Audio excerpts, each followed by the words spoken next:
ഇടതുപക്ഷ ജനാധിപത്യ മുന്നണി ചാവക്കാട് മുനിസിപ്പൽ കമ്മിറ്റിയുടെ നേതൃത്വത്തിൽ സംഘടിപ്പിച്ച 3 ദിവസം നീണ്ടുനിന്ന വികസന സന്ദേശ ജാഥ സമാപിച്ചു. സമാപന സമ്മേളനം ചാവക്കാട് താലൂക്ക് ആശുപത്രി ജംഗ്ഷനിൽ CPM തൃശൂർ ജില്ലാ സെക്രട്ടേറിയറ്റ് അംഗം M. ബാലാജി ഉദ്ഘാടനം ചെയ്തു. 1916 ഇടതുപക്ഷ ജനാധിപത്യ മുന്നണി ഗവൺമെന്റ് അധികാരത്തിൽ വരുമ്പോൾ 700 കാര്യങ്ങളാണ് പ്രകടന പത്രികയിൽ പറയുന്നത്. 700 കാര്യങ്ങളാണ് പ്രകടന പത്രികയിൽ പറഞ്ഞിട്ടുള്ളത്. എല്ലാ വീട്ടിലും പ്രകടന പത്രിക എത്തിച്ചു.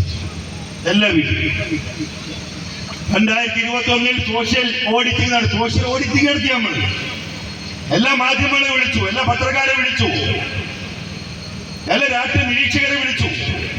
എന്നിട്ട് പറഞ്ഞു 1, 2, 3 നടപ്പിലാക്കിയ കാര്യങ്ങൾ 680 കാര്യങ്ങളും നടപ്പിലാക്കിയ ഗവൺമെന്റ് ആയിരുന്നു ഇടതുപക്ഷ ജനാധിപത്യ മുന്നണിയുടെ.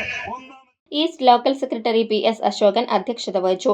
CPI നേതാവ് സതീന്ദ്രൻ, ജാഥ ക്യാപ്റ്റനായ ചാവക്കാട് നഗരസഭാ chairperson Sheeja Prashanth, vice captain advocate Muhammad Anwar, manager PK Saithalikutty, CPM area committee അംഗങ്ങളായ AH അക്ബർ, MR രാധാകൃഷ്ണൻ, മാലിക്കുളം അബ്ബാസ് തുടങ്ങിയവർ സംസാരിച്ചു.